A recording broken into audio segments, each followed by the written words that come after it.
ચાલતા કન્સલ્ટન્ટ રાજની મોટી લાલિયાવાડી સામે આવી છે। ખેડાના રાસ્કા વોટર ટ્રીટમેન્ટ પ્લાન્ટમાં બનનારા નવા પ્લાન્ટના ટેન્ડરમાં મોટી બેદરકારી સામે આવી છે।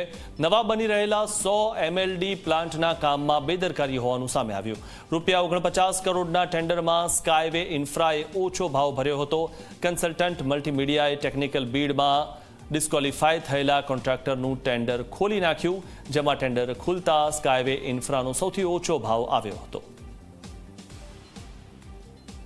એટલે આ જે સમગ્ર જે વાત છે એની અંદર ફરીથી રીટેન્ડર કરવાનું થયું અને રીટેન્ડર કરવાની સૂચના આપી છે।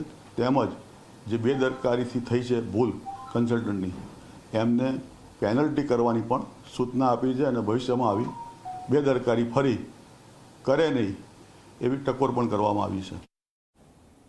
અમદાવાદ હાઉસિંગ કમિટીમાં બેદરકારી દાખવતા અધિકારીઓ સામે કમિટીના ચેરમેન આકરા પાણીએ જોવા મળ્યા। છેલ્લી 2 થી 3 કમિટીમાં ચર્ચા બાદ પણ અધિકારીઓએ યોગ્ય પગલાં ભરવામાં ન આવતા ઠપકાની દરખાસ્ત લાવવામાં આવી છે અને પૂર્વ ઝોન, પશ્ચિમ ઝોન, દક્ષિણ ઝોન, દક્ષિણ પશ્ચિમ અને ઉત્તર પશ્ચિમ ઝોનના અધિકારીઓ સામે દરખાસ્ત લાવવા માટે કર્યો છે આદેશ।